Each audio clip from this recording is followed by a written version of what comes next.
When launching a website or starting a new brand, my rule of thumb is to lock up the same social media username or handle on all the social media networks. So optimally, try to lock up the domain name as your handle, or the very next best option is a keyword from your niche. So as an example, Nike, I would love to lock up the handle Nike because I already have Nike.com. But the next best thing would be Nike athletic shoes, Nike shoes, Nike apparel. So use these websites to check availability. There's NameCheck.com, CHK, or NameChecker.com. So here's an example from NameChecker.com.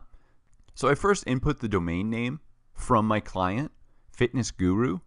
So as you can see, the .com is taken, the Facebook is taken, the Twitter is taken, the Google Plus is available, the Tumblr is available, the YouTube page is available.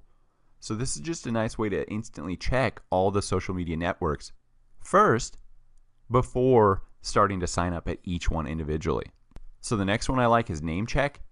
So since I saw Fitness Guru was taken on a lot of the sites, I tried the Fitness Guru. So as you can see on the top part of the page, it gives you available domain names.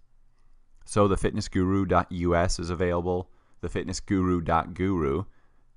So that makes me think maybe I should check the fitness.guru to see if that's available.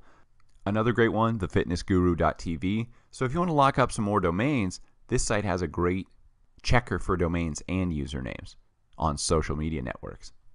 So when I scroll down, you'll see I'm still searching the Fitness Guru. This one is actually available on less platforms. No Facebook, no Blogger, no YouTube, no Twitter, no Pinterest.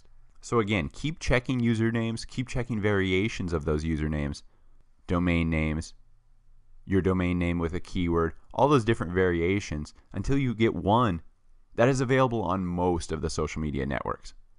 So don't fret if your handle is already taken or locked up on these social media networks. Just try some of these tips. Look at the first example, Julia. Obviously her name's pretty long. Possibly it was taken or people misspell it, so she just put official JLD. So think about using the term official in front of the initials for your brand. The next one, Donald Trump. The handle Donald Trump was taken, so he put real in front of it.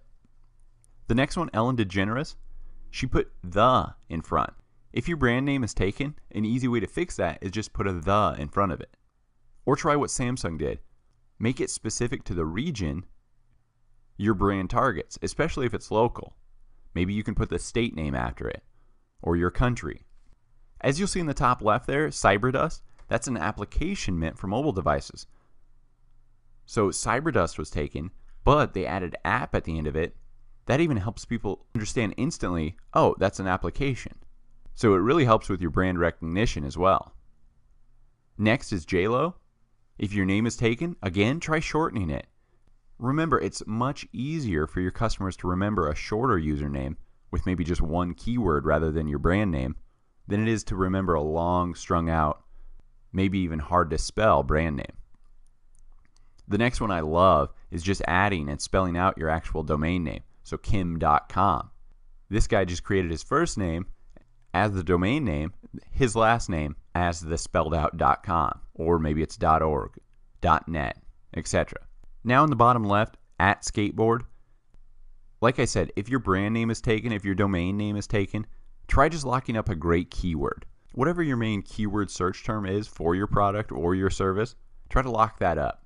Another interesting angle is to put ask in front of your brand name. So ask Dr. Ruth. And finally, adding HQ at the end or co at the end, headquarters, company, incorporated, LLC.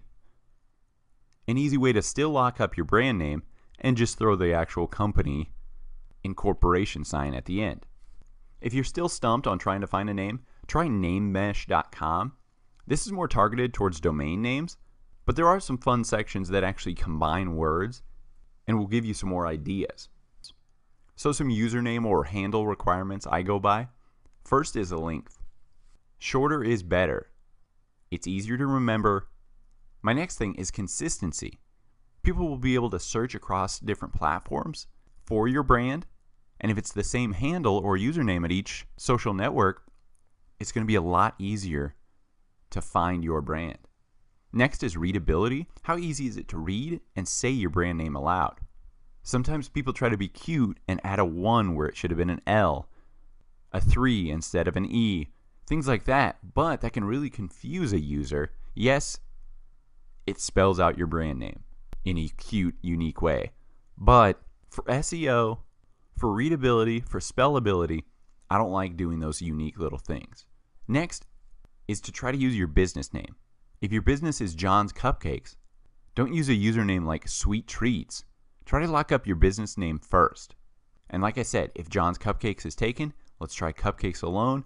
Let's try your specialty cupcake brand. Let's add John's Cupcakes, one more keyword after that.